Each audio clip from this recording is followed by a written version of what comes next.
గత మాసాలన్నింటిలో కృపించింది. ఈ ఆదివారం ఆరాధనలో చలికాలం అయినప్పటికీ ఎంత ఎర్లీగా మీ పాదల దగ్గరికి రాగలిగే అవకాశాన్ని, తరుణాన్ని, వాక్యాన్ని మాకు పరిశుద్ధ సంఘానికి మీరు అనుగ్రహించినందుకు మీకు మా హృదయపూర్వకమైన కృతజ్ఞతాస్తుతులు చెల్లిస్తున్నాం. గత మాసాల నుండి అనేక విషయాలు మీరు మాతో మాట్లాడుతున్నారు. మీ మాట మా ప్రాణాలను తెప్పరిల్లా చేస్తుంది, మా బాధలో ఓదార్పునిస్తుంది. గత వారాల నుండి 2 తలంపుల యొక్క ప్రాముఖ్యతను మాకు నేర్పిస్తున్నాం. మీ కృప మీద ఆధారపడుతున్నాం. మాతో లైవ్లో వీక్షిస్తున్న పరిశుద్ధులతో, వారి గృహాలలోనే ఉంటూ నీ వాక్యాన్ని వింటున్న పరిశుద్ధులతో కూడా మీరు మాట్లాడాలి. ఈ సమయం మీది పరిశుద్ధాత్మదేవ, మీరే మాతో వీక్షిస్తున్న ప్రతి ఒక్కరితో పరిశుద్ధ సంఘముతో మాట్లాడాలని ప్రార్థిస్తూ యేసు నామములో అడిగి వేడుకొంచున్నాము పరమ తండ్రి. ఆమేన్. హల్లెలూయా. మంచిది. నేరుగా రాజులు రాసిన 2వ గ్రంథము 21వ వచనాన్ని చదువుకొని మనం ముందుకెళ్దాం. రాజులు రాసిన 2వ గ్రంథము, క్షమించాలి, మొదటి రాజులో 18వ అధ్యాయము 21వ వచనాన్ని చదువుకుందాం. త్వరగా ఎవరైనా చదవగలిగితే చదివి సహాయం చేయండి. ఏలియా జనుల దగ్గరకు వచ్చి, ఎన్నాళ్ళ మట్టుకు మీరు 2 తలంపుల మధ్య తడబడుదురు? యెహోవా దేవుడైతే ఆయనను అనుసరించుడి, బయలు దేవుడైతే వానిని అనుసరించుడని ప్రకటన చేయగా జనులు ఒక్క మాట కూడా పలకలేదంటే అంత క్లారిటీగా, అంత స్పెసిఫిక్గా, అంత క్లియర్గా ఏలియా ద్వారా దేవుడు తన ప్రజల స్థితిగతులను గుర్తించి మాట్లాడినప్పుడట ప్రజలు ఒక్క మాట మాట్లాడలేదట. ఆమేన్. వాళ్ళ గత చరిత్రను దేవుడు జ్ఞాపకం చేశారు. మీ పితరులు ఎంత గొప్పవారు, మరి మీరు ఎందుకు జీవము కలిగిన దేవుని విడిచిపెట్టారు? ఎబ్రీ గ్రంథంలో ఉంటుంది, జీవము కలిగిన దేవుని విడిచిపెట్టు స్పష్ట హృదయము మీలో ఒకవేళ ఉందేమో చూచుకోవడని ఎబ్రీ సంఘానికి పరిశుద్ధ పౌలుడు రాస్తాడు. జీవము కలిగిన దేవుని విడిచిపెట్టే హృదయము మీలో ఉందేమో అని 3వ అధ్యాయము 12వ వచనం, ఎబ్రీయులకు రాసిన పత్రిక 3వ అధ్యాయము 12వ వచనం, సహోదరులారా జీవము గల దేవునిని విడిచిపోవునట్టి విశ్వాసము లేని దుష్ట హృదయము మీలో ఎవని అందైనా ఒకవేళ ఉండునేమో అని జాగ్రత్తగా చూసుకున్నది. హల్లెలూయా. ఆ రోజుల్లో ఇశ్రాయేల్ ప్రజలు, యూదులు విగ్రహారాధికులైపోయారు. బయలు దేవతను పూజిస్తున్నారు. దేవుడు కాని దానిని దేవుడని భ్రమలో ఉన్నారు. సత్యం కాని దానిని సత్యం అనే భ్రమలో ఉన్నారు. రాజు కూడా, ఆహాబు రాజు కూడా యెజెబెలును చేసుకున్న తర్వాత ఆమె గృహదేవతలు తీసుకొని వచ్చి ఆమె ద్వారా ఆ దేశమంతా విగ్రహారాధనతో నిండిపోయింది. యథా రాజ తథా ప్రజ అంటే రాజు ఎలా ఉన్నాడో ప్రజలు అలా ఉన్నారు. విగ్రహారాధనలో మునిగి తేలుతుంటే ఒక్క వ్యక్తి రోషం కలిగి, పౌరుషం కలిగి, మనసుని నడుము కట్టుకొని ధైర్యంగా అటు రాజును ఎదుర్కొన్నాడు, ఇటు దేవుని ప్రజలను ఎదుర్కొన్నాడు. దేవుని ఆలోచనను ఉన్నట్టుగా వాళ్ళ గుర్తు చేశాడు. ఒకప్పుడు మీ జీవితం ఏంటి, ఇది కొంచెం సంతాపించండి, హౌలింగ్ వచ్చినట్టు అనిపిస్తుంది. ఒకప్పుడు మీ ఆత్మీయ స్థితి ఏంటి, ఒకప్పుడు మీ ఆధ్యాత్మిక స్థితి ఏంటి. మన అందరికీ 2 టైప్స్ ఆఫ్ లైఫ్ ఉంటుంది. బిగినింగ్లో చాలా ఆత్మీయంగా ఉంటాం. మనం ఎదుగుతూ ఉంటే ఆత్మీయతలో మనకు తెలియకుండానే, మనం గుర్తించకుండానే మనం వెనుకబడిపోతాం. వాళ్ళు సేవకులే కావచ్చు, విశ్వాసులే కావచ్చు, రక్షించబడిన ఏ వ్యక్తి అయినా, మనమనే కాదు, ఆ ప్రపంచంలో ఉన్న ఏ బిలీవర్ అయినా బిగినింగ్లో ఉన్నంత, మనము రక్షించబడి బాప్తిసం తీసుకున్న రోజు ఉన్నంత మెల్లమెల్లగా మనం పైకి ఎదగాలి, కానీ వెనక్కి వచ్చేస్తాం. హల్లెలూయా. వీళ్ళ లైఫ్లో కూడా ఇజ్రాయేల్ దేశానికి వచ్చినాక, కానానికి వచ్చినాక, స్థలాలు, భూములు, జాతులు అన్ని పంచుకున్న తర్వాత ఐగుప్తులోనేమో భయము, బాధ, వేదన ఉండేది. కానీ ఐగుప్తులో ఆ వేదన నుంచి బయటపడిన తర్వాత 40 సంవత్సరాలు ప్రయాణంలో ముందుకు వెళ్ళిన తర్వాత తిరిగి దేవుడు వారికి సొంత స్థలాలు, సొంత ఇల్లు, సొంత పొలాలు, సొంత ఆస్తిపాస్తులు పంచిన తర్వాత యెహోషువ చెప్పే మాట 24వ అధ్యాయం, యెహోషువ గ్రంథం 15వ వచనాన్ని చదువుకుందాం. 24:15 వచనం చదువు. యెహోవాను సేవించుట మీ దృష్టికి కీడని తోచిన ఎడల మీరు ఎవరిని సేవించెదరో సేవించిన దేవతలు సేవించెదరో, అమోరీయుల దేశమున మీరు నివసించుచున్నారే, వారి దేవతలు సేవించెదరో, నేడు మీరు కోరుకొనుడి. మీరు ఎవరిని సేవింప కోరుకొనినను నేను నా ఇంటి వారును యెహోవాను సేవించెదము. గట్టిగా చెప్పండి. యెహోషువ నాయకత్వంలో పొలాలు, భూములు, జాగలు, ఇల్లు పంచిన తర్వాత వాళ్ళ మెంటాలిటీని బట్టో, వాళ్ళ యాటిట్యూడ్ని బట్టో, ఈ అరణ్యంలో జరిగిన అనుభవాలను బట్టో, దేవుని మాటకు, దేవుని సన్నిధికి విరుద్ధంగా ప్రవర్తించిన తీరుని బట్టో ఒక్క మాట అంటున్నాడు, యెహోవాను సేవించుట మీకు కీడని తోచిన ఎడల. ఆమేన్. దేవుని ఆరాధించడం కీడ, ప్రార్థించడం కీడ, ఆయన సన్నిధికి వచ్చి మోకరించి ఆయన నామాన్ని కనపరిచి ఆయన వాక్కును విని జీవితాలు కట్టుకోవడం కీడ.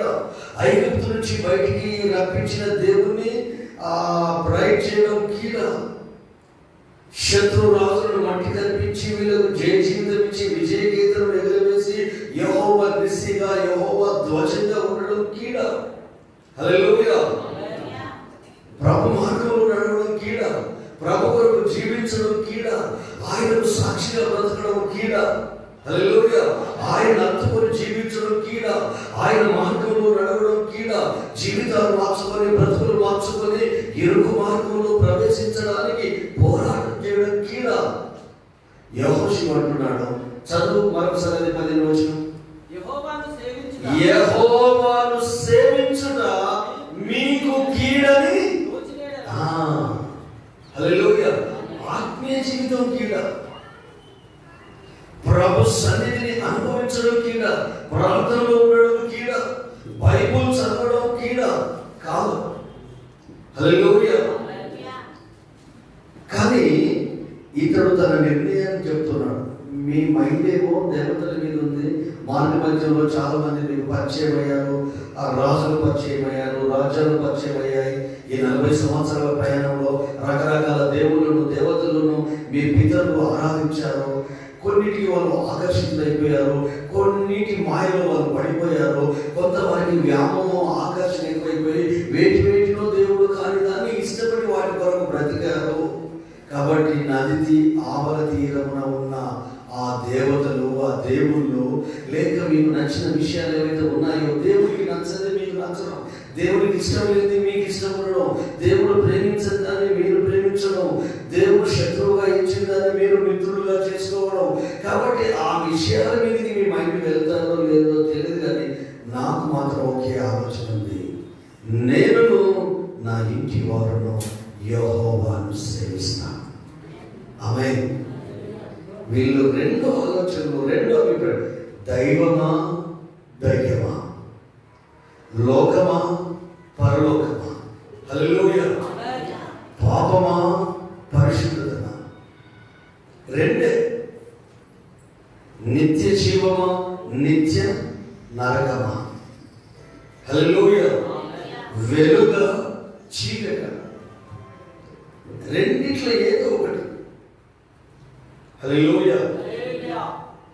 ఒకవేళ రెండు మన ఎదుటికి వచ్చినప్పుడు మన స్పందన ఎలా ఉంటుంది, మన నిర్ణయం ఎలా ఉంటుంది, మన ఆలోచన ఎలా ఉంటుంది, మన హృదయ వైఖరి ఎలా ఉంటుంది? ఒక్క సంఘటన బైబిల్ గ్రంథంలో నుండి నేను మీకు జ్ఞాపకం చేస్తాను. లూకా సువార్త 5వ అధ్యాయం 1వ వచనం నుండి చదువుకుందాం. లూకా సువార్త 5వ అధ్యాయం 1వ వచనం నుండి మనం చదువుకుందాం. జనసమూహము దేవుని వాక్యం వినుచు, జనసమూహము దేవుని వాక్యము వినుచు ఆయన మీద పడుచుండగా, ఆయన గెన్నెసరెతు సరస్సు తీరమున నిలిచి ఆ సరస్సు తీరమున ఉన్న రెండు దోణులను చూచెను. జాలరు వాటి నుండి దిగి తమ వలలు కడుగుచుండిరి. ఆయన దోణిలో సీమోనుడైన ఒక్క దోణి ఎక్కి, రెండు దోణులు చూశాడు. ఆయన ఎక్కింది ఒక్క దోణిలోనే. ఈ పడవ మీద ఆ పడవ మీద కాలు పెట్టలేదు. సగం లోకము సగం దేవుడు అనుకోలేదు. హల్లెలూయా. సగం పరిశుద్ధత సగము అపవిత్రత అనుకోలేదు. హల్లెలూయా. సగము లోకాచారాలు సగము దైవిక కార్యక్రమాలు అనుకోలేదు. ఆయన గెన్నెసరెతు సరస్సు తీరానికి వచ్చినప్పుడు రెండు దోణులను చూశాడు. ఆయన ఆకాశమును వంచి నరులను పరిశీలిస్తున్నాడు. ఎందుకు? బలపరచడానికి, నీతిమంతులను బలపరచడానికి. నీతి అంటే మాటకు కట్టుబడి ఉండే వ్యక్తి దాన్ని బైండింగ్ అయిపోతారు. ఈ నరములే నాలుగు కదండి. ఎన్ని గంటలు మాట్లాడినా నాలుగు మాత్రం నొప్పులేవు. గొంతు నొప్పులేస్తుందేమో, బొంగులు పోతుందేమో, కానీ నాలుగు పేరు ఉండదు. పొరపాటున మేము తినేటప్పుడు కొనుక్కున్నావు అనుకో, అప్పుడు పేరు ఉంటుంది నాలుగు. నువ్వు మాట్లాడితే నొప్పి ఉండదు. హల్లెలూయా. నొప్పి ఉండదు. అంటే మనం ఎన్ని మాటలు మాట్లాడినా, నువ్వు మాట్లాడిన ప్రతి మాటకు నువ్వు కట్టుబడి ఉంటే నువ్వు నీతిమంతుడివి, నువ్వు నీతి గలవాడు. ఆ నీతి గల వారిని దేవుడట బలపరచడానికి ఆయన కన్నులు లోకమంతటా సంచరించుచున్నవి. ఆ కన్నులు నిన్ను చూశాయి. తల్లి గర్భంలో పడకముందే ఆ కన్నులు నీ ప్రాంతాన్ని చూశాయి. ఆ కన్నులు నీ యొక్క కుటుంబాన్ని చూశాయి. ఆ కన్నులు నిన్ను చూశాయి.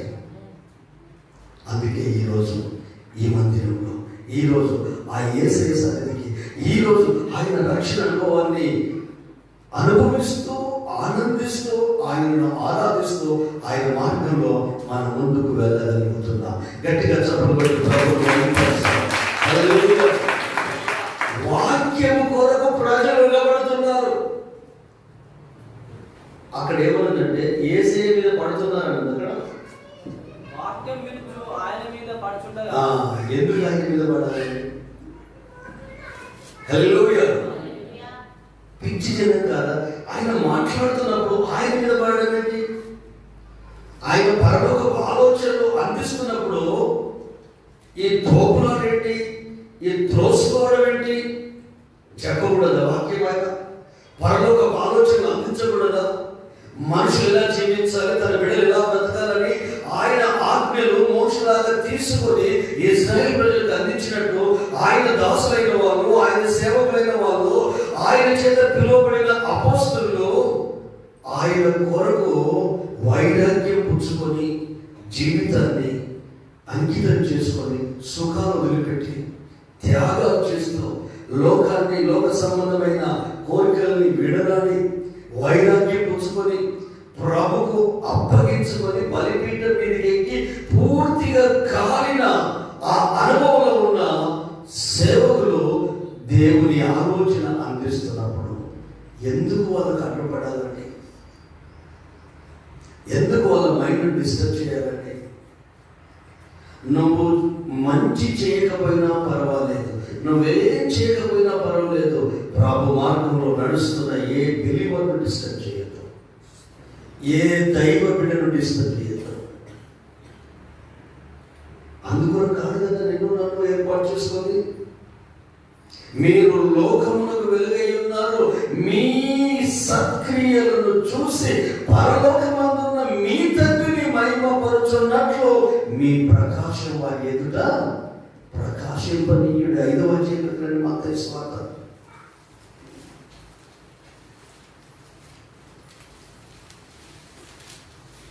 అక్కడ ఒక మాట ఉంటుంది, ఆ మాట మనం చదువుకుందాం.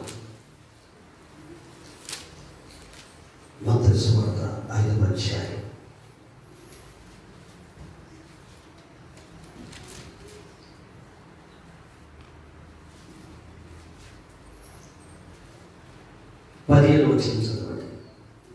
మనుషులు దీపం వెలిగించి కొంచెం కింద పెట్టరు, కానీ అది ఇంట నుండి వారికి అందరికి వెలిగించుటకై దీపస్తంభం మీదనే పెట్టుదురు. అవును, మనుషులు మీ సత్క్రియలను చూసి పరలోకమందున్న మీ తండ్రిని మహిమపరచునట్లు వారి ఎదుట మీ వెలుగు ప్రకాశింపనివ్వండి. ప్రజల మీద దేవునికి ప్రేమ ఉంది, లోకం మీద తండ్రికి ప్రేమ ఉంది. అందుకే తన ఏకైక అద్వితీయ కుమారుణ్ణి ఈ లోకంలోనికి పంపించాడు. తోడేళ్ల మధ్యలోకి గొర్రె పిల్లలు పంపించాడు.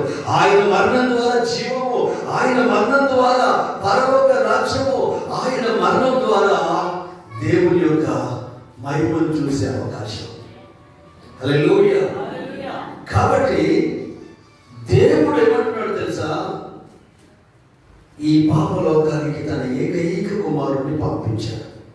ఆ తండ్రి హృదయంలో ఉన్న ఆలోచనలు ప్రజలకు అందిస్తూ ఉంటే గెన్నసరెతు సరస్సు తీరన జనము ఆయన మీద పడుచున్నారు. అంటే దేవుడు ఆలోచన అందించినప్పుడు, మీరు ఎవరికైనా స్వార్థ చెప్తున్నప్పుడు సైతాన్ని ఇంకొకరిని అడ్డుగా లేపుతాడు. మీరు దైవికంగా దేవుల్లో ఆధ్యాత్మికంగా ఒక్కొక్క వ్యక్తి ఎదుగుతున్నప్పుడు మిమ్మల్ని డిస్టర్బ్ చేయడానికి సమస్యలు మనుషుల రూపంలో వస్తాయి. కష్టాలు, కన్నీళ్ళు, అంటే నీ మైండ్ను డిస్టర్బ్ చేయడానికి, నిన్ను డిస్కరేజ్ చేయడానికి. హల్లెలూయా. కానీ దేవుడు ఏ మార్గాన్ని ఎత్తించాడో ఆ మార్గంలో ఉన్నాడు. ఆయన మీద పడుతున్నప్పుడు ఆయన కలియ చూశాడు. ఆ సముద్ర తీరాన్ని చూసినప్పుడు 2 దూడలు కనిపించాయి. రెండింటినే చూశాడు, ఒక్కదాన్ని ఎన్నుకున్నాడు. ఆమేన్. ఆయన ఎన్నిక గొప్పదండి. మన ప్రాంతాలను దేవుడు చూసి నీ ఒక్క కుటుంబాన్ని దేవుడు ఎన్నుకున్నాడు.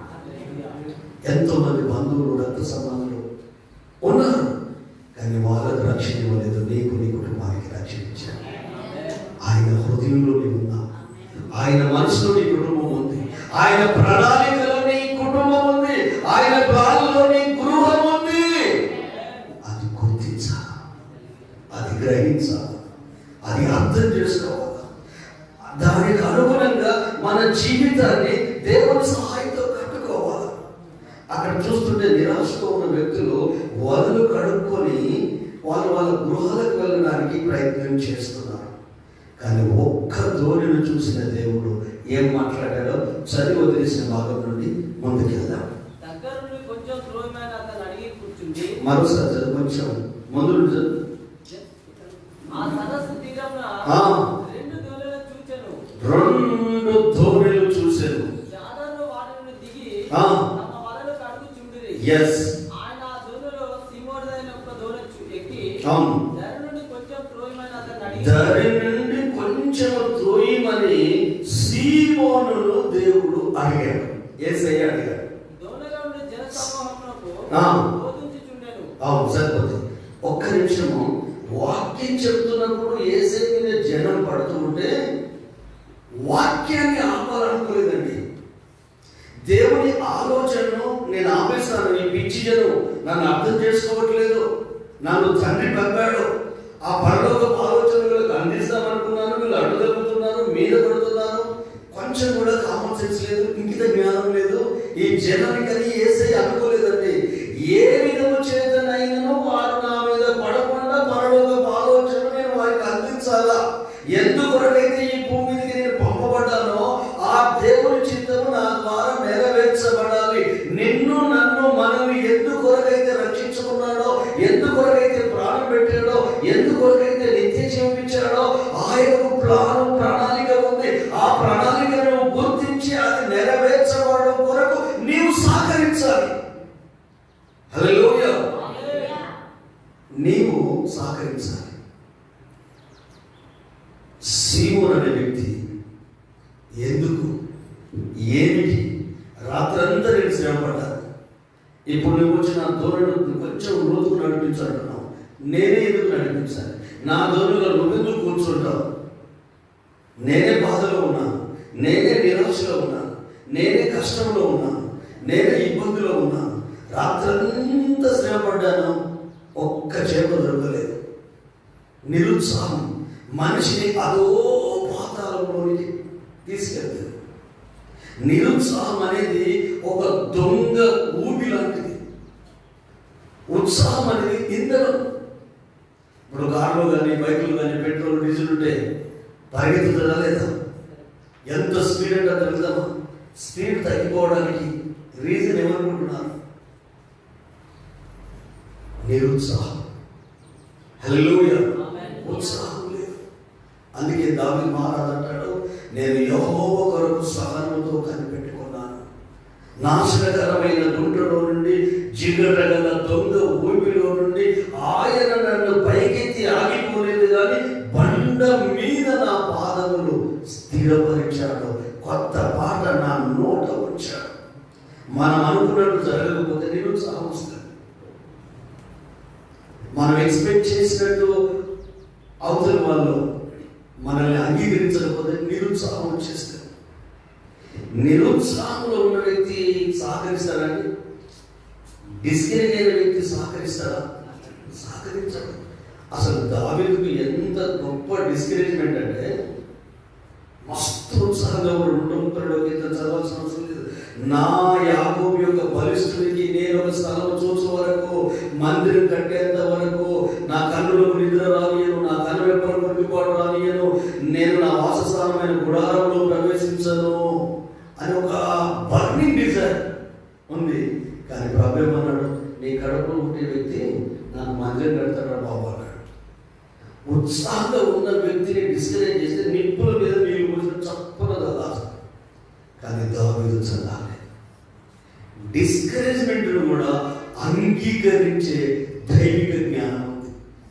అది ఆత్మీయత, అది ఎదిగిన వ్యక్తి లక్షణం. డిస్కరేజ్మెంట్ను కూడా సంతోషంగా అంగీకరించి, నన్ను మందిరం కట్టవద్దన్నాడు కానీ మందిరానికి కావలసిన వస్తువులు తీసుకురావద్దన్నాడా అని మందిరానికి ఏమేమి అవసరమో బంగారం, వెండి, కలప, దేవతాలు, మ్రాణులు అవన్నీ సమకూర్చాడు. ఆగిపోదా, వెనకైపోదా, ప్రార్థన ఆపేలే, మందిరం ఆపేలే, బైబిల్ పక్కన పెట్టలా. హల్లెలూయా. బాధ్యతలను విస్మరించలేదు. అది ఆత్మీయత. హల్లెలూయా. ఒకవేళ మనకు మనం అన్వయించుకుంటే భార్య ఏమో అంటుంది, అప్పుడైతే ముద్దులు పెట్టుకుంటారు. భర్త ఏమంటాడు, ఈమె తలగట్టుకొని కూర్చుంటుంది.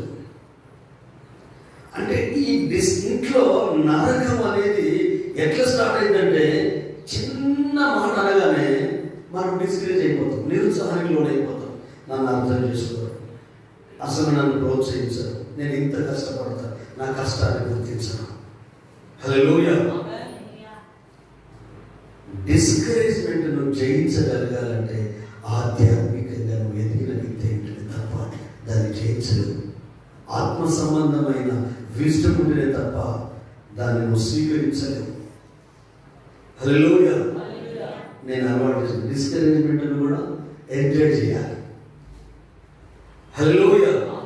అప్పుడే మనలో దేవుని యొక్క రూపుదిద్దుకుంటుంది. యేసయ్యకి ఎన్ని డిస్కరేజ్మెంట్లు అండి. నువ్వు దేవుడు పెట్టావు, పెద్ద దైవం నువ్వు చిన్న దైవాలు పడుతున్నావు, అది డిస్కరేజ్మెంట్ కాదు. అది నువ్వు మతి చెడును, నువ్వు తిండిపోతూ వద్దా, వాటన్నిటిని పట్టించుకోదా.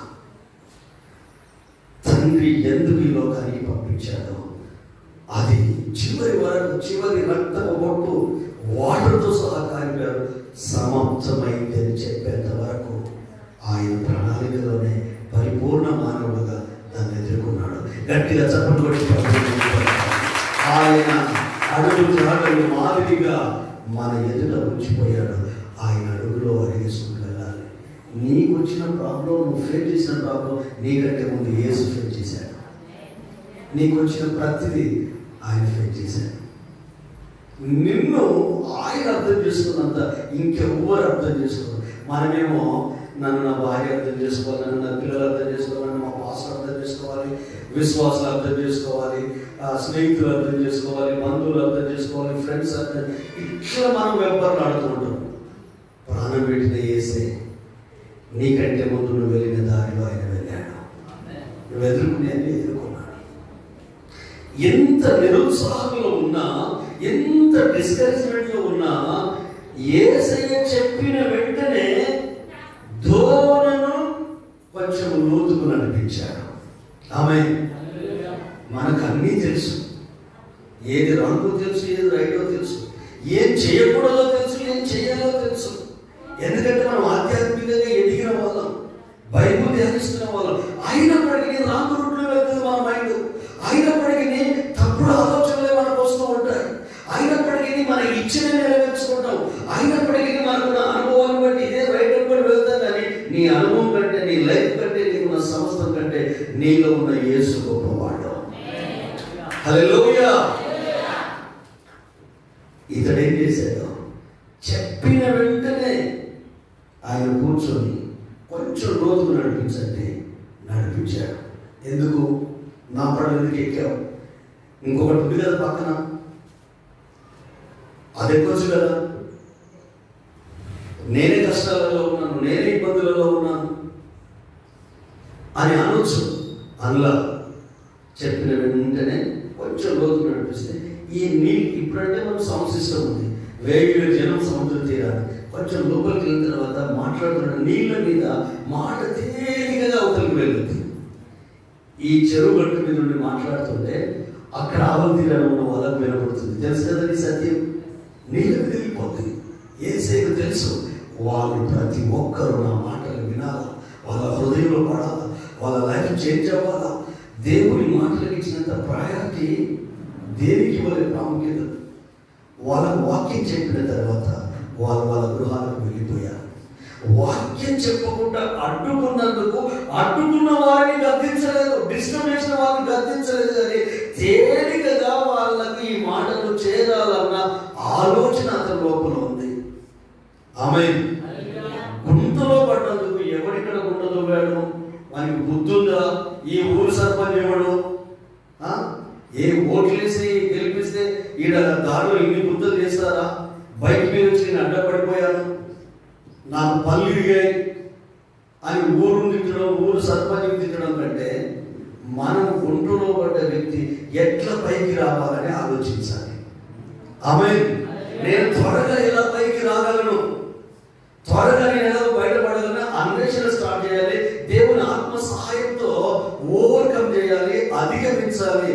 తెలుసో తెలియక నువ్వు పాపంలో పడిపోయావు, తెలుసో తెలియక నువ్వు తాగుడు బానిస అయిపోయావు, తెలుసో తెలియక బూతులకు అలవాటు పడ్డావు. నేను ఎట్లా దీని నుంచి బయటపడాలని ఆలోచించాలి. కానీ వాడు చేయబట్టి నేను తాగాను, వీడు చేయబట్టి నేను గుండెలో పడ్డాను,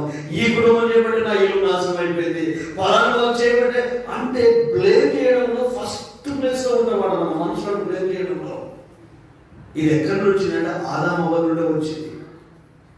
ఆదాము అడిగాడు, ఏంట్రా బాబు దిగంబరం నీకు తెలిపిన వాడు ఎవడంటే, అయ్యా నేనేమన్నా అడిగాను స్త్రీని ఇమ్మని, భార్యని ఇమ్మని, నువ్వే ఒంటరిగా ఉండడం మంచిది కదా, ఇచ్చావు కదా, నీవు నాకు ఇచ్చిన ఈ స్త్రీయే. మరి ఆమె చెప్పింది, నీ బుద్ధి ఎక్కడ పోయింది, మరి నీ తెలివి ఎక్కడ పోయింది? ఆమెను అడిగితే నన్ను పాము మోసం చేసింది, సర్పం మోసం చేసింది, సైతం మోసం. అంటే మీరు ఒప్పుకుంటున్నారా? ఒప్పుకోరు. మనం పాడవడానికి బయట ఉన్న వాళ్ళు 5% కానీ 95% మనమే పాడైతాం. కానీ మనం మాత్రం తేలికగా అవతల వాళ్ళను బ్లేమ్ చేస్తాం. హల్లెలూయా. యేసయ్య ఎవరిని బ్లేమ్ చేయలేదు. మీద పడ్డందుకు ఆ వాక్యం చెప్పకుండా అడుగున్నందుకు బ్లేమ్ చేయలేదు. కానీ దేవుని ఆలోచన వాళ్ళకి అందించాలి. ఆయన నన్ను ఎంత నిమిత్తం ఈ లోకానికి పంపాడో దాన్ని నేను కంప్లీట్ చేయాలి. మరి నిన్ను నన్ను రక్షించాడు, ఎందుకు రక్షించాడు? ఎప్పుడైనా క్వశ్చన్ వేసుకున్నావా? ఈ భూమి మీద మనల్ని ఎందుకు వచ్చాడు? మనుషులు మీ సత్క్రియలను చూసి మీ పరలోకమందున్న తండ్రిని మహిమపరుచున్నట్లు వారి ఎదుట మీ వెలుగు ప్రకాశింపనివ్వుడి. సత్క్రియలను వెలుగుతో పోల్చాడు. మన క్రియలను, మన స్వభావాన్ని, మన గుణగణాలని వెలుగుతో పోల్చాడు అపొస్తలుడైన మత్తయి. హల్లెలూయా. వారి ఎదుట నన్ను మైపరచాలంటే మీ క్రియలు, మీ నిర్ణయాలు, మీ ఆలోచనలు, మీ ప్రవర్తన, మీ అభిప్రాయాలు ఆయనను మహిమపరిచే విధంగా ఉండాలి. హల్లెలూయా. సీమోను పేతురు లోతుకు నడిపించగానే వాక్యం చెప్పిన తర్వాత ప్రజలు వెళ్ళిపోయారు. వెళ్ళిపోయిన తర్వాత సీమోనుతో దేవుడు మాట్లాడుతున్నాడు, ఇంకా కొంచెం లోతుకు నడిపించాలి. ఎందుకు ప్రభువా? మనకు అన్నీ అర్థమైతేనే చేస్తాం. ఇది మన కాన్సెప్ట్. అర్థం కాకపోతే చెయ్యం. ఇర్మియాతో దేవుడు ఏమంటాడు తెలుసా? ఇర్మియా, నువ్వు ఇంట్లో నుండి బయలుదేరాడు. ఎక్కడికి ప్రభు అంటే కుమార్ వారి ఇంటికి వెళ్ళాడు. వెళ్ళిన తర్వాత ఒక కుండను కొనుక్కున్నాడు. కొనుక్కున్న తర్వాత పగలగొట్టాడు. ఇదే పని దేవుడు నీకు చెప్తే చేస్తావా? ప్రభు నేను ఎందుకు బయటికి వెళ్ళాలి? కరోనా కదా, ఇంట్లోనే ఉండాలి కదా, బయటికి వెళ్ళొద్దు కదా. సరే, బయటికి ఎక్కడికి వెళ్ళాలి? కుమ్మరి వారింటికి. ఎందుకు ప్రభు? సరే, కొన్న తర్వాత పగలు కొట్టుమన్నాడు. ఎందుకు కొనుక్కున్నావు? ఎందుకు పగలు కొట్టుకుంటున్నావు? మనకు అర్థం కావు దేవుడి విషయాలు. ఈ హృదయానికి గోచరం కాదు. ఈ మానవ ఊహకు, మానవ తలంపులకు అవి మ్యాచ్ కావు. కానీ ఏమన్నాడు దేవుడు?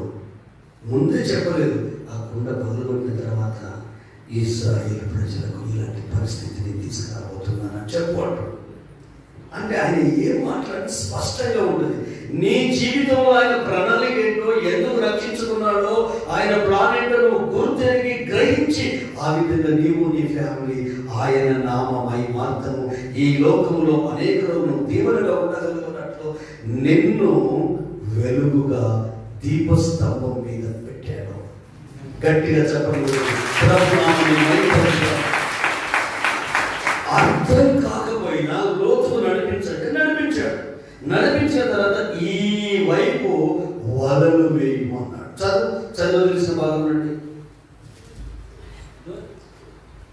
నీవు దోణి లోతుకు నడిపించి చేపల పట్టం మీద వలలు వేయడానికి సీమోనుతో చెప్పగా సీమోను ఏలినవాడా రాత్రంతయు ప్రయాసపడితిని గాని మాకేమీ దొరకలేదు. అయినను నీ మాట చొప్పున వల వేతుము. హల్లెలూయా, హల్లెలూయా, హల్లెలూయా. బాధలో ఉన్న వ్యక్తి, నిరాశలో ఉన్న వ్యక్తి, ఓడిపోయిన వ్యక్తి, అపజయాల మధ్యలో ఉన్న వ్యక్తి ఎవరి మాట వినడండి. ఎందుకు? మనసుకు కుంటితనం కలిగజేస్తుంది ఓటమి. అపజయాలు, అవమానాలు మన ఒరిజినల్ వ్యక్తిత్వాన్ని చంపేస్తుంది. కానీ ఈ వ్యక్తి మాత్రము లోతుకు నడిపించిన తర్వాత చెప్పాడు, అయ్యా రాత్రి అంతా ఇక్కడ వేశారయ్యా, ఇక్కడైతే ఉండవు, మేము జాలర్లం కదా, మేము సముద్రం మీదనే మా జీవితం కొనసాగుతుంది కదా, మేము చేపలు పట్టే వాళ్ళం కదా, మాకు కొంత ఎక్స్పీరియన్స్ ఉందయ్యా, కొంత అనుభవం ఉందయ్యా, ఆ అనుభవంతో చెప్తున్నాం, రాత్రి కలిగిన అనుభవం ఇది, నా అనుభవాన్ని మీరు కాదనద్దు. నైట్ అంతా ఇక్కడ వేశారు, ఎక్కువ టైం ఇక్కడే స్పెండ్ చేశాం, ఎక్కడ చేపలు పడతాయో మాకు తెలుసు. చేప గీత చెప్తావా, ఏసేపు ప్రసంగం చేస్తావా, ఏసేకే బోధ చేస్తావా చెప్పాడు. కానీ మళ్ళీ వెంటనే తీసుకున్నాడు, అయ్యా నీ మాట చొప్పున వలలు వేస్తా. చాలాసార్లు దేవుణ్ణే మనం ఓడిస్తాం, సైతాన్ని గెలిపిస్తాం. మన ఆలోచనలు మనం తీసుకునే తీర్మానం మనకు రైట్ అనిపించింది దేవునికి రాదు, మనకు కరెక్ట్ అనిపించింది దేవునికి కరెక్ట్ కాదు. ఆయనతో సహవాసము చేస్తే ఆయన ఆలోచనలు తేలికగా తేటగా స్పష్టంగా మనకు వస్తాయి. నీ ఆలోచన చేత నన్ను నడిపిస్తావు, తర్వాత నీ మహిమలో చేరుస్తావు. లోకం ఇన్ఫ్లుయెన్స్, మనుషుల ఇన్ఫ్లుయెన్స్, రకరకాల ఇన్ఫ్లుయెన్స్ మనల్ని దైవికంగా ఆలోచించకుండా చేస్తాయి.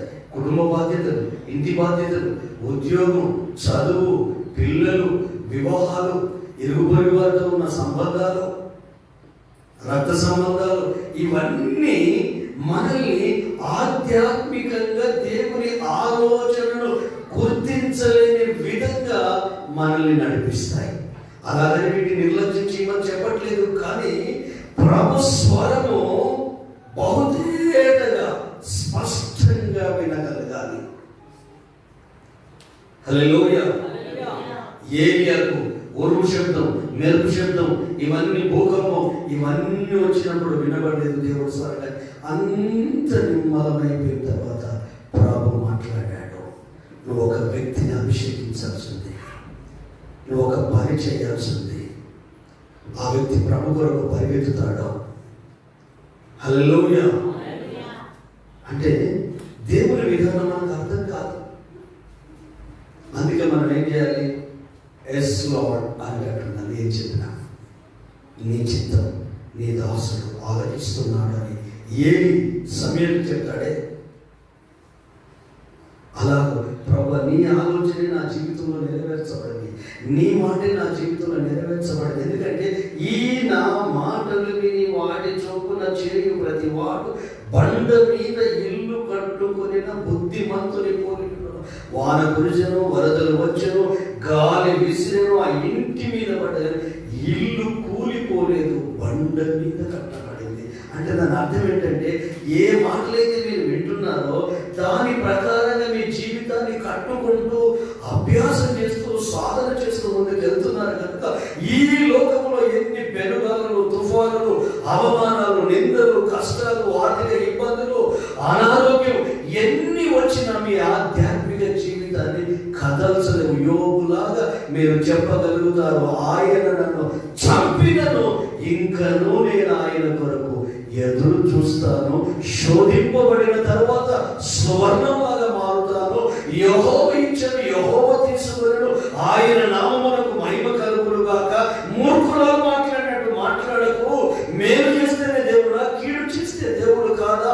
ఈ విషయాలలో, ఈ సంగతులలో నోటి మాట చేత యోగు పాపము చేయలేదు. ఆయనకు సాధ్యమైనప్పుడు నీకు నాకు సాధ్యం కాదా? అవుద్ది. కానీ నీకు ఆశ ఉండాలి, అలా వాక్యానుసారంగా జీవించాలి, వాక్యము నా జీవితంలో నెరవేరాలి, సెల్ఫ్ అప్లికేషన్ చేయాలి. తిన్న భోజనం ఒంటికి విడితే అది బ్లడ్ రూపకంగా మారి పిప్పి రూపకంగా బయటికి వెళ్ళిపోతుంది, మిగతాది మనకు బలాన్ని ఇస్తుంది. అయితే దేవుని వాక్యము జీవాహారం కనుక, దేవుని మాట జీవాహారం కనుక అది మన ఆత్మకు ఆహారము. గడిగ సీమోను దేవుని మాటను కొంచెం వద్దు అన్నట్టుగా మాట్లాడాడు, కానీ తొందరలోనే రియలైజ్ అయిపోయాడు. రియలైజ్ అయ్యారంటే సగం సక్సెస్ అయినట్టేనండి. మన దౌర్భాగ్యం ఏంటంటే మనకి ఎన్ని తెలిసినా రియలైజ్ కావు. ఎందుకు? మన మెదడు ఏం చెప్తే అది చేస్తాం, మన మనసు ఏం చెప్తే అది చేస్తాం, మన ఆలోచన ఏం చెప్తే అది చేస్తాం. రియలైజ్ కావు. యూదా ఉన్నాడండి, డబ్బు సంచిలోకి వెళ్ళి దొంగతనం చేసేవాడు కామెడీపేటలోకి వెళ్ళి. కానీ ఒకరోజు పాపాత్మురాలైన స్త్రీ ఆయన మీద విరడదేవుడిన అత్తరుతో ఆయన అభిషేకించింది. సీమోని ఇంట్లో ఉన్నప్పుడు కుష్ఠరోగి అయిన సీమ ఆయన బాగుపడితే ఆ కృతజ్ఞత పూర్తిగా జరుగుతుంది. సుశీలందరూ అక్కడికి వెళ్ళారు. వెళ్తే అక్కడ అన్ని కార్యక్రమాలని అక్కడ ఉన్నాడని ఈమె వినింది. ఈమె పాపాత్మురాలు అంటే పాపాత్మురాలని బైబిల్ చెప్తుంది. ఈమె చేసిన పాపాలని ప్రజలకు తెలిసాయి. దొరికితే దొంగ, దొరకకపోతే దూర. హల్లెలూయా. ఈమె దొరికింది. వాళ్ళు ఏదో బుద్ధిమంతులైనట్టు ఈమె పాపి అంటాడు. వీళ్ళు సీక్రెట్గా ఏం చేస్తున్నారు? మనుషుల కళ్ళు కప్పి దేవుని కళ్ళంటే ఎట్లా గప్పలేమో. హల్లెలూయా. కానీ ఈమె లోపల లోతైన పశ్చాత్తాపం కలిగింది. ఈ పాడు బ్రతకొద్దు, ఈ రోత బ్రతకొద్దు, ఈ చివరి స్టేజ్లో నేను మంచిగా జీవించాలనుకోండి.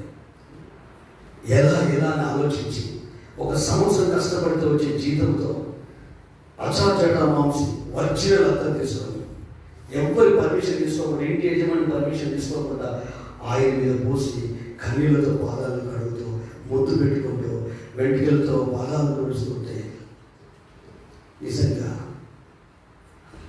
ప్రభు అన్నాడు, ఈమె విస్తారంగా నన్ను ప్రేమించింది, ఈమె పాపాలు క్షమించబడ్డాయి అన్నాడు.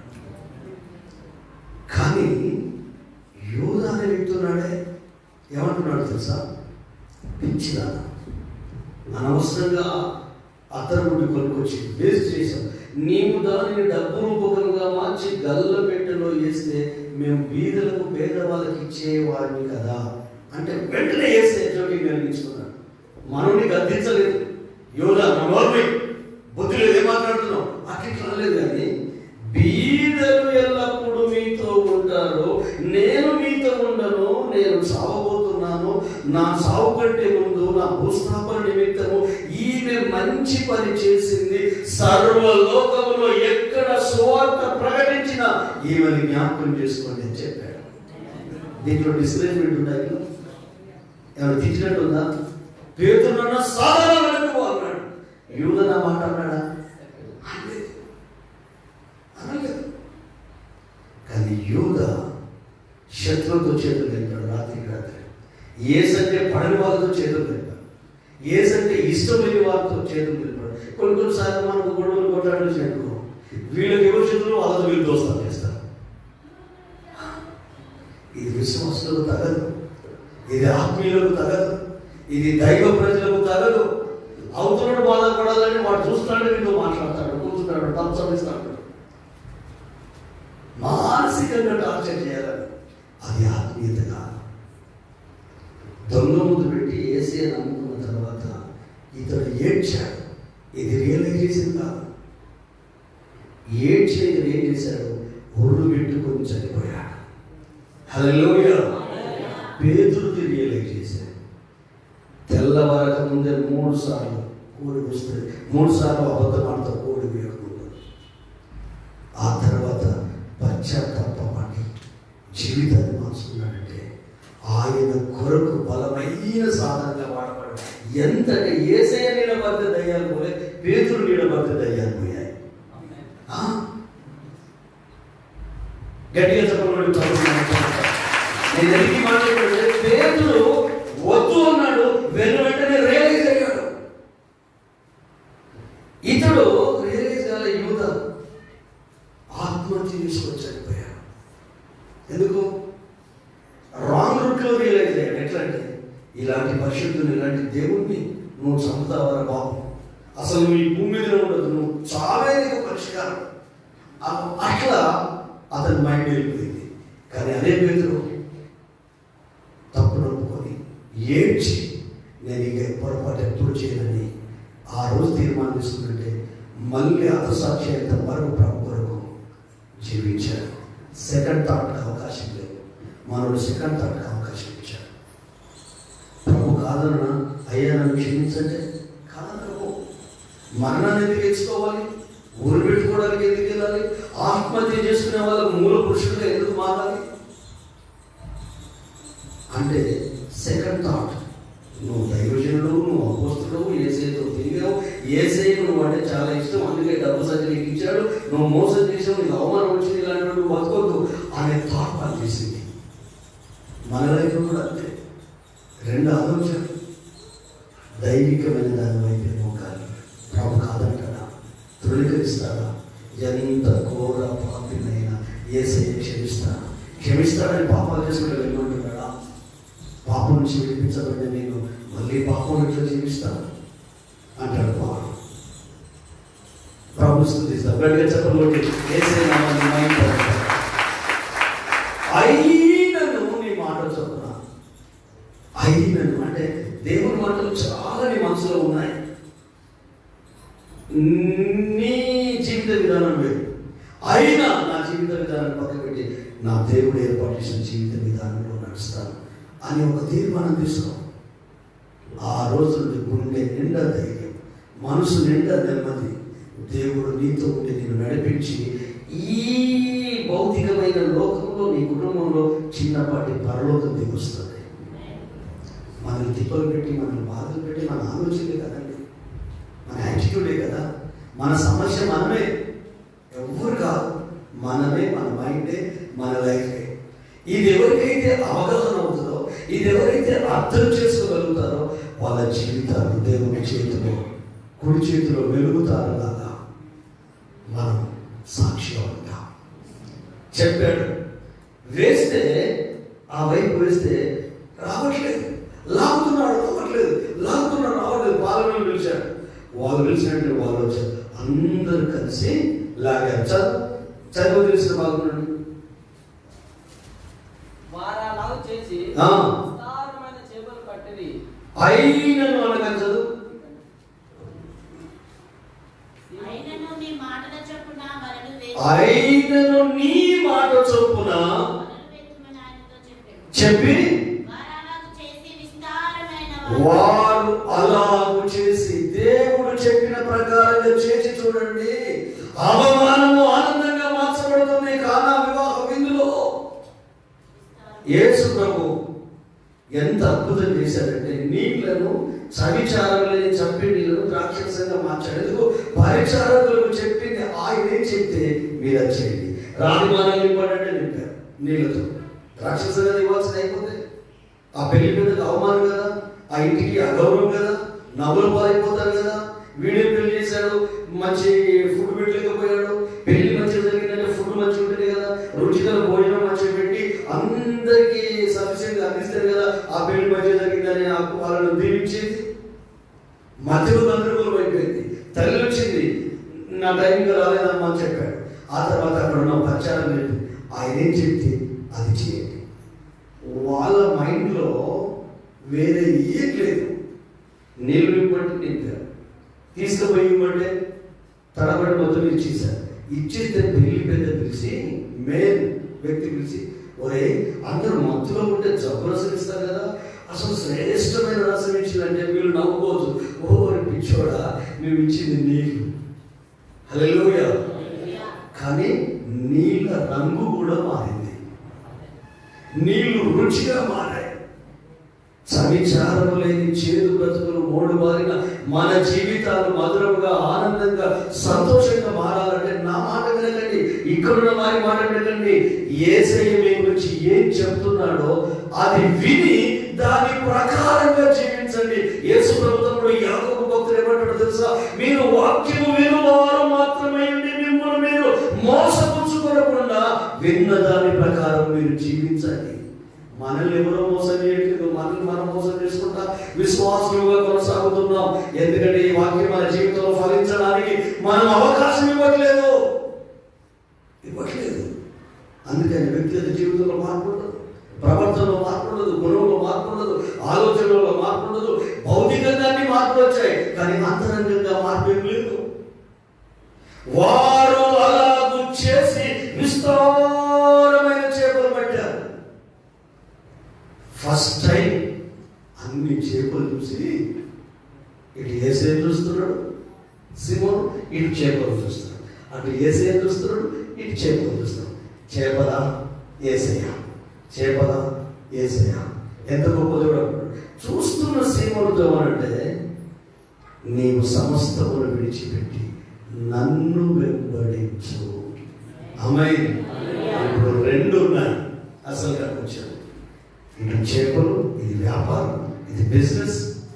ఈ కాలంలో అయితే మనం చేపల బిజినెస్ చేద్దాం, మనం పలానా ప్రాంతానికి పంపిస్తాం, ఈ చేపలు పలానా ఏరికి పంపిద్దాం, డబ్బులు వచ్చేసి. ఇటు ప్రభు, రెండు దూడలు మునిగిన చేపల ప్రభు, రెండు ఒకేసారి వస్తాయి. నువ్వు దేనికి? ఇప్పుడు కన్న కొడుకును చంపాలా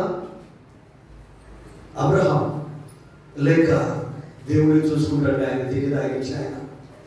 ఏ తండ్రికైనా కన్న కొడుకును తన చేతులతో, అది ముసలితనంలో పుట్టిన కొడుకు ఇస్సాకంటే చిరునాము,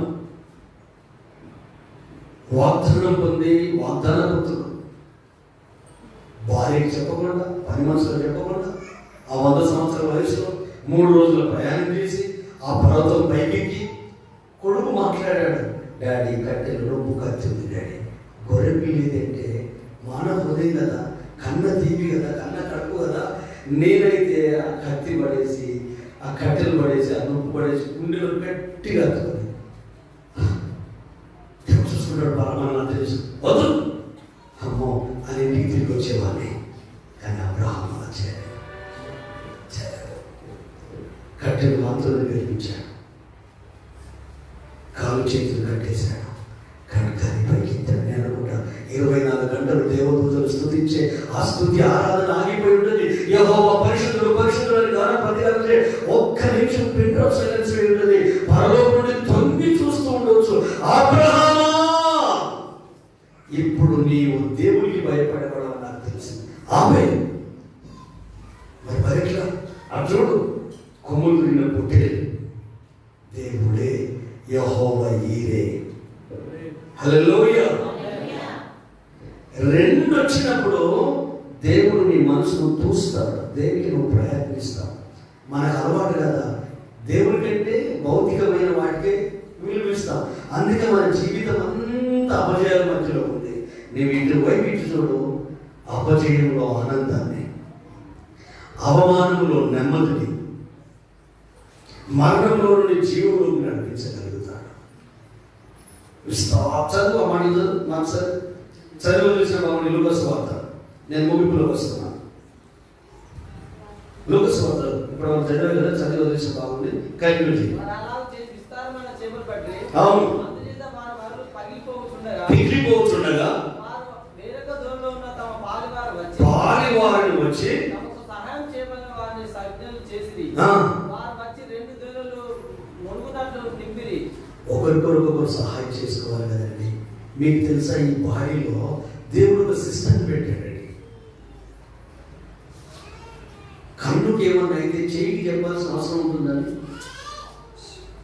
చెయ్యి కన్ను దగ్గరికి వెళ్ళు, నల్లబడ్డ తీయనాల్సి ఉంటుందా? కానీ దేవుడు ఎంత మంచివాడు, సంఘాన్ని శరీరంతో పోల్చాడు. మనమేమో వేరు వేరు అవయవాలు అన్నట్టుగా ఉంటాం. గ్రూప్ డివిజన్లు, గ్యాంగ్ మెంటర్లు, ఒక్కొక్క గ్రూప్. ఇది శరీరమా? హల్లెలూయా. ఒకదానికొకటి పరస్పర సహకారం మన బాడీలో ఉంటుంది. చర్చిలో కూడా అలా ఉండాలి సహకారం.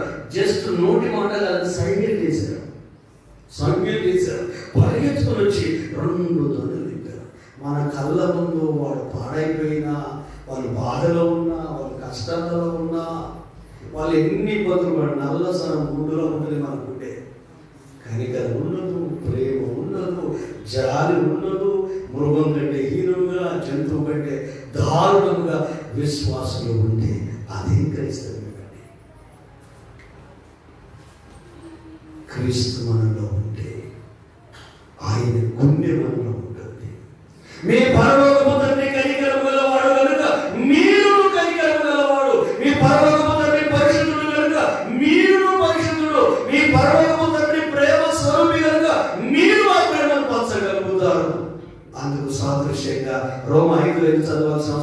ఎనగా ఈ నిరీక్షణ మనం సిగ్గుపరచదు కానీ మనకు అనుగ్రహింపబడిన పరిశుద్ధాత్మ ద్వారా మనందరి హృదయంలో దేవుని ప్రేమ కుమ్మరించబడింది. దాన్ని వాడాలి.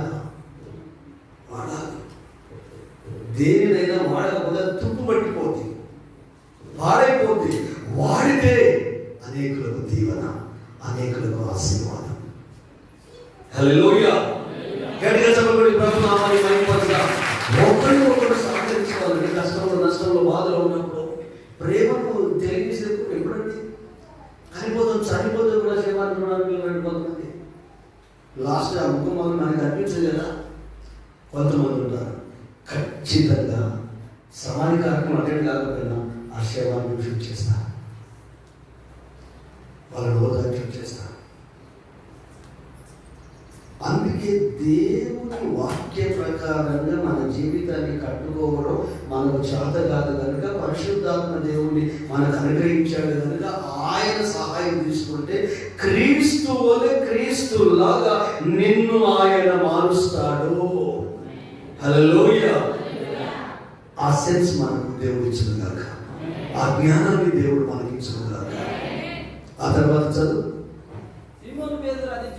అది చూసి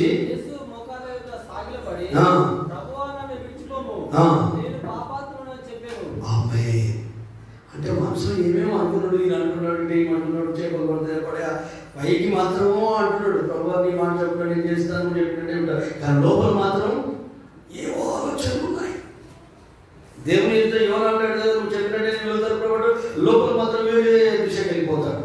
కేవు తీసుకో, నిలవేకి వెళ్ళమంటే తార్షీషుకి వెళ్ళిపోతాడు. కానీ దేవుడితో చెప్పడం మాత్రం నేను నిలవేకి వెళ్తాను ప్రభు, నువ్వు ఎట్లా చెప్తాడు ప్రభు. కానీ లోపల ఇంకొకటి ఉంది, అది అర్థమైంది. నేను పాపాత్మని ప్రభు, నా లాంటి దగ్గర ఉండొద్దు, నువ్వు నన్ను విడిచిపెట్టిపో. ఆయన నిన్నది విడిచిపెడతాడు. తల్లి మరిచిన, తండ్రి మరిచిన యెహోవా నిన్ను చేరదీస్తాడు. తల్లి తన తండ్రి బిడ్డలు కరుణింపకుండా మరచినా వారైనా మరుచుతారేమో కానీ నేను నిన్ను మరవను, నిన్నెన్నడూ విడవాయను. హల్లెలూయా. పశ్చాత్తాపడ్డాడు, పాపాలు ఒప్పుకున్నాడు, అవిధేయతను ఒప్పుకున్నాడు. లోపల జరిగేది మనకి ఏం తెలిసింది? ఎంత వాక్యం వింటున్నామా, మన లోపల ఇంకో సంఘర్షణ జరుగుతూ ఉంటుంది. అది బయటికి రావాలి. ఏసే దగ్గర దాన్ని కుమ్మరించాలి. ఆటగా ఓపెన్ మైండ్గా హృదయంలో కూడా అంతా కుమ్మరిస్తే మనసు తేలికైపోతుంది, శరీరం బరువు తగ్గుతుంది, మానసిక నెమ్మది వస్తుంది, ధీమా పెరుగుద్ది, ధైర్యం పెరుగుద్ది, 2 అడుగులు పెరిగినట్టు అనిపిస్తుంది. మనతో కలిసి ఏసే నడిచిన అనుభవంలోకి మనం వస్తాం. ఒప్పుకున్నాడు. పొరపాటు ఒప్పుకోలేదు. పరమేశ్వరుడు పోతాం, నిలువెక్కడ పోతాం. ఏసేదాన్ని ఒప్పుకోండి, ఒంటరి ప్రాంతంలో ఒప్పుకోండి, ఉదయకాల ప్రాంతంలో ఒప్పుకోండి, ప్రతిదీ ఒప్పుకోండి, ఏ రోజు ఆ రోజు ఒప్పుకుంటూ ఉండండి. ఆయన రక్తం మనల్ని పవిత్రపరుస్తుంది. చదువు. వారు పట్టిన చేపలు రాసి అతనితో కూడా ఉన్న వారందరూ విస్మయం పొందారు, ఆశ్చర్యానికి లోనయ్యారు. మానవాళి అంటే అసలు ఇది ఎలా పాసిబుల్, ఎలా సాధ్యము, అసలు వాళ్ళ మనసుకు వాళ్ళ అనుభవానికి తగ్గట్లేదు. విస్మయం ఉండడం. మీ ముందే ఇట్లా దానికి రెడ్డి వచ్చి బయటికి ఎగిరిందనుకో, ఇదే వెళ్ళడానికి మనం ఆశ్చర్యాన్ని పోలేదమ్మా కాదా? అలా విస్మయం ఉంటారు. ఆ తర్వాత సీమోనుతో కూడా మాలివారైన జెబెదయి కుమారుడు యాకోబును యోహాను విస్మయం పొందిరి. అందుకు యేసు భయపడకుము, ఇప్పటి నుండి నీవు మనుషులను పట్టువాడవయ్యుందు అని చెప్పాను. వారు దోణెలను చేపలను దరికి చేర్చి సమస్తమును విడిచిపెట్టి ఆయనను వెంబడించి. 2 ఉన్నాయి, ఒక్కటే ఎన్నుకున్నాను. సమస్తాన్ని వదిలిపెట్టి నిన్ను విడిచిపెట్టమనట్లేదు దేవుడు, కానీ నాకంటే ఎక్కువగా దేవుని ప్రేమించనంటున్నాడు. నా సన్నిధి కంటే, నా మందిరం కంటే, నా వాక్యం కంటే దేనికి మొదటి స్థానం ఇవ్వకు. నన్నే ప్రేమించు, నా సన్నిధినే ప్రేమించు. మొదట ఆయన నీతిని, ఆయన రాజ్యమును వెతుకుడి, అప్పుడు మీకు అక్కరగా ఉన్నవన్నీ అనుగ్రహింపబడును. మొదట నన్ను వెతకండి. ఫ్యామిలీని ప్రేమించడం తప్పు కాదు, కానీ ప్రభు కంటే ఎక్కువ ప్రేమించడం. భార్యను ప్రేమించడం తప్పు కాదు, కానీ ప్రభు కంటే ఎక్కువ ప్రేమించడం. డబ్బును ప్రేమించడం తప్పు కాదు, కానీ ప్రభు కంటే ఎక్కువ ప్రేమించడం. వాక్యం ఏం చెప్తున్నారు? చేసింది ఇస్సాకు కంటే ఎక్కువగా దేవుణ్ణి ప్రేమించాడు అబ్రహాము. హల్లెలూయా. అన్నీ ఉన్నాయి, కానీ దేవుడు వచ్చినప్పుడు వీటికి వదిలిపెట్టి ఇటువైపు మొక్కాలి. ఒక్క నిమిషం మొక్కరిస్తారా? ఒక్క నిమిషం మొక్కరిస్తారా? ఒక చిన్న ప్రేర్ చేసుకుందాం. మన మధ్యలోకి సంసన గారు వచ్చారు. ఈ ప్రార్థన అయిపోయిన తర్వాత వారి హృదయంలో పెట్టిన ఆలోచన మనతో పంచుకుంటారు. దయచేసి ఒక్క నిమిషం మొక్కరిస్తారా? మోకరించి మన కళ్ళు మూసుకుందామా? ఒక్కసారి నీ జీవితాన్ని నీవే తొంగి చూడడం, నీ గుణగణాన్ని నీవే గుర్తు చేసుకో, నీ నిర్ణయాలు నీవే జ్ఞాప్తి తెచ్చుకో. రక్షణ అనుభవంలోకి వచ్చి పరిశుద్ధాత్మ అనుభవంలో ముందు కొనసాగుతూ వాక్యానుసారంగా జీవిస్తూ లోకమైన ఐగుప్తు నుంచి విడుదల పొంది ఎర్ర సముద్రంలో బాప్తిసం పొంది పరిశుద్ధాత్మ మేఘం కింద నడిచి రాజులను రాజ్యాలను జయిస్తూ కణానికి వచ్చి స్థలాలు, ఈ భూములు, ఇల్లు, జాగాలు పంచుకొని హ్యాపీగా ఉంటున్నారు ఇజ్రాయెల్ ప్రజలు. కానీ కాలక్రమేణా వారికి తెలియకుండా ఆహాబు రాజ్యం కాలంలో యజబేలును చేసుకోవడం ద్వారా దేశమంతా విగ్రహారాధికులైపోయారు. పరిశుద్ధులు విగ్రహారాధికులైపోయారు.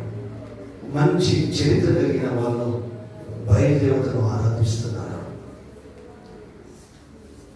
దేశమంతా పాడైపోయింది. ఆత్మీయులంతా పాడైపోయారు. ఎర్ర సముద్రం దాటిన వాళ్ళు పాడైపోయారు. ఐగుప్తు నుంచి విడిపించబడిన వాళ్ళు పాడైపోయారు. వాళ్ళ పితరుల చరిత్ర అంత గొప్పది. అన్ని చరిత్రలు కలిగిన అనుభవాలున్న వాళ్ళు, రోషం కలిగిన ఏలియా వాళ్ళను కలుసుకున్నాడు. ఆ చక్రవర్తిని కలుసుకున్నాడు, రాజును కలుసుకున్నాడు. చెలో కల్వేరు పర్వతం మీదికి రా, నీవు నీ బయలు ప్రవక్తలు జనులు పిలిపించు, యెహోవా దేవుడా, బయలుదేవుడా సవాల్ అన్నప్పుడు కర్మేలు పర్వతం దగ్గరికి వచ్చారు. వచ్చిన జనులతో, పరిశుద్ధులతో, యూదా జనులతో, ఇశ్రాయేలులతో, గొప్ప చరిత్ర కలిగిన అనుభవం కలిగిన వారితో ఏలియా మాట్లాడుతున్న మాట ఏంటో తెలుసా? ఎంత కాలము రెండు తలంపుల మధ్య తడబడుచుందురు, ఎంత కాలము రెండు ఆలోచనలతో కాలాన్ని యాపన చేస్తున్నారు. యెహోవా దేవుడైతే యెహోవాను సేవించండి, బయలు దేవుడైతే బయలును అనుసరించండి. రక్షణ అనుభవంలోకి వచ్చిన నీవు ఎంతకాలం రెండింటిలో తడబడుతున్నావు? రెండు విషయాలు. అందుకనే మన ఆధ్యాత్మిక జీవితంలో ఎదుగుబోతులేదు. అందుకే ఖచ్చితమైన జీవిత విధానాన్ని మనము జీవించలేకపోతున్నాం. అపజయాల మధ్యలో ఉంటున్నాం. చీకటి మనకు బంధువర్గం అయిపోతుంది. మనస్సాక్షిని చంపుకొని బ్రతుకుతున్నాం. పరలోకమంతా నీ లైఫ్ వేసే సిలువను వృధా కావాల్సిందేనా? కావడానికి వీల్లేదు. రియలైజ్ అవుదాం, పశ్చాత్తాపడదాం, కనువిప్పు కలిగి జీవిస్తాం, ఆయన మాటలు అనుసరిద్దాం, ఆచరిస్తాం. పరిశుద్ధాత్మ దేవుడు మనకు సహాయం చేయడానికి ఎల్లప్పుడూ మనతోనూ ఉన్నాడు. ఆయనను సంప్రదిస్తాం. ఆయన రాముడిలో నడిపించడు, తప్పుడు త్రోవలోకి నడిపించడు. రెండు దోలు కనిపించాయి, కానీ ఒకే ధోరణి ఎన్నుకున్నాడు. జనం మీద పడుతున్నారు, కానీ వాళ్ళ వాక్యాన్ని అందించాలనుకున్నాడు. పేతురు నిరుత్సాహానికి నిరాశకు ఎదురైపోయాడు. అతనికి తానేంటో చెప్పాలనుకున్నాడు. అతని జీవితాన్ని దర్శించి తన కొరకు నిలబెట్టాలనుకున్నాడు. ఏవేవో ఊహించుకున్న పేతురు చివరిలో తన తప్పును ఒప్పుకొని, నేను పాపాత్ముని ప్రభా, నన్ను విడిచిపెట్టు, నిన్ను విడిచిపెట్టే దేవుడు మార్చే దేవుడు, బలహీనులను బలవంతులుగా మార్చే దేవుడు, విలువైన వారికి ఘనతనిచ్చి గౌరవానికి పెద్ద గొప్ప మీద నిలబెట్టి ప్రజలతో ప్రజల ప్రధానంలో కూర్చున్నవాడు, ఆరాధిస్తున్న దేవుడు, ప్రతికున్న దేవుడు, సజీవుడు. ఆయన రాయి రప్ప చెక్క పుట్ట కాదు. మారాల్సింది నీవే, మార్చుకోవాల్సింది నీవే.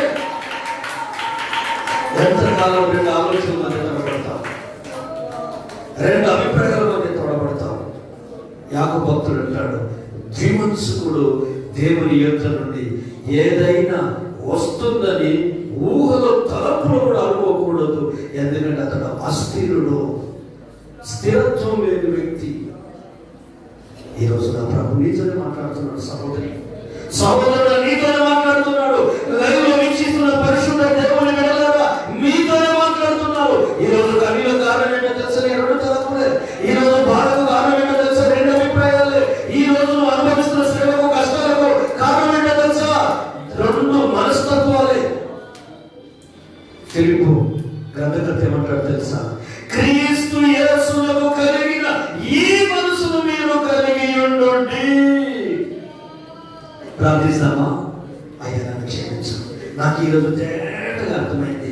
నా ఫ్యామిలీ ఎడల, నా కుటుంబం ఎడల నీ ప్లాన్ ఏంటో, నీ ప్రణాళిక ఏంటో నీవు చెప్పినట్టుగా, నీ ఆలోచన ప్రకారంగా నేను జీవించడానికి నన్ను నేను అప్పగించుకుంటున్నాను. పరిశుద్ధాత్మకు నా జీవితాన్ని బలపరచవా? అందరం ప్రార్థన చేద్దాం, ప్రభు స్తుతిస్తాం, కృతజ్ఞతాస్తుతులు చెల్లిద్దాం, యేసయ్య నామాన్ని ఘనపరుస్తాం. హల్లెలూయా,